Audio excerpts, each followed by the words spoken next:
सीता जब गर्भवती थीं तभी श्रीराम के कहने पर लक्ष्मण उन्हें वाल्मीकि आश्रम छोड़ आए थे। लव और कुश का जन्म वहीं हुआ और वहीं उनका पालन पोषण, शिक्षा और दीक्षा का कार्य भी हुआ। लव और कुश की पढ़ाई लिखाई से लेकर विभिन्न कलाओं में निपुण होने के पीछे महर्षि वाल्मीकि का ही हाथ था। उन्होंने ही दोनों राजकुमारों को हर तरह की शिक्षा और विद्या में पारंगत किया।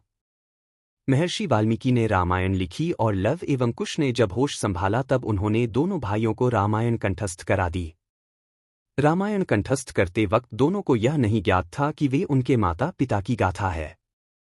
वे अपनी माता को वनदेवी समझते थे। रामकथा कंठस्थ करते वक्त लव और कुश के मन में कई प्रश्न थे। पहला यह कि राम ने आखिर प्रजा के कहने पर माता सीता को क्यों छोड़ दिया। उत्तर रामायण वाल्मीकि आश्रम में सीता ने बदल लिया था अपना नाम। एक बार श्रीराम ने अश्वमेध यज्ञ किया और यज्ञ का श्वेत अश्व घोड़ा छोड़ दिया। यह घोड़ा भटकते हुए जंगल में वाल्मीकि आश्रम के नजदीक पहुंच गया। वहां लव और कुश ने इसे पकड़ लिया। घोड़ा पकड़ने का अर्थ है अयोध्या के राजा को चुनौती देना। तब दोनों ने भरत, लक्ष्मण, शत्रुघ्न, सुग्रीव आदि सभी से युद्ध किया और सभी को पराजित कर दिया। साथ ही उन्होंने हनुमान जी को बंधक बना लिया। यह सुनकर राम स्वयं युद्ध करने के लिए आए और जब राम ने अपना बाण धनुष पर चढ़ाया तभी ऋषि वाल्मीकि आ गए और कहने लगे कि आप ये क्या कर रहे हैं? बालकों पर तीर चला रहे हैं। तब वाल्मीकि राम और लव कुश को समझाकर युद्ध को रोकते हैं और लव एवं कुश से कहते हैं कि ये तुम्हारे पिता के समान हैं, इनसे क्षमा मांगो। दूसरी ओर वे बंधक बने हनुमान जी से कहते हैं कि आप ये अश्वमेध का घोड़ा ले जाइए। उत्तर रामायण जानिए कौन है लव और कुश के वंशज। उधर ये बात वनदेवी सीता को पता चली है। तभी लव और कुश आ जाते हैं और वे कहते हैं कि हाँ माता, आपने सही सुना।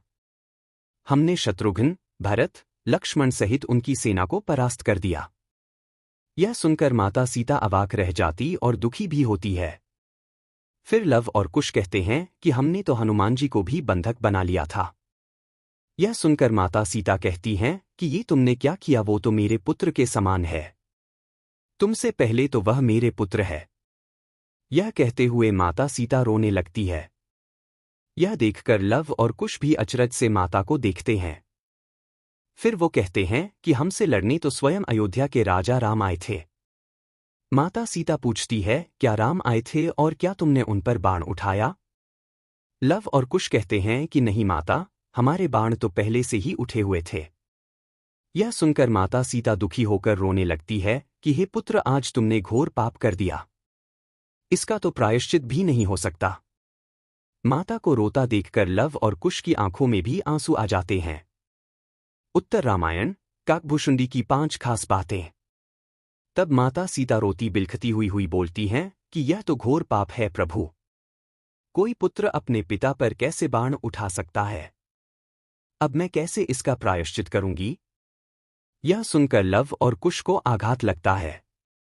उनकी आंखों से झरझर आंसुओं की नदियां बहने लगती है और वो माता सीता से पूछते हैं, तो क्या अयोध्या के राजा हमारे पिता है? माता सीता रोती रहती है। लव कुश फिर पूछते हैं, तो क्या आप वो अभागी सीता हैं जिसे श्रीराम ने छोड़ दिया था?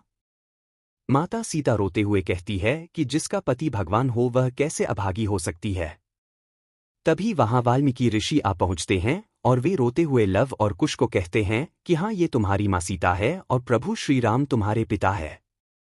लव और कुश फिर रोते हुए पूछते हैं, तो गुरुजी, आपने अब तक यह बात हमसे क्यों छिपा कर रखी?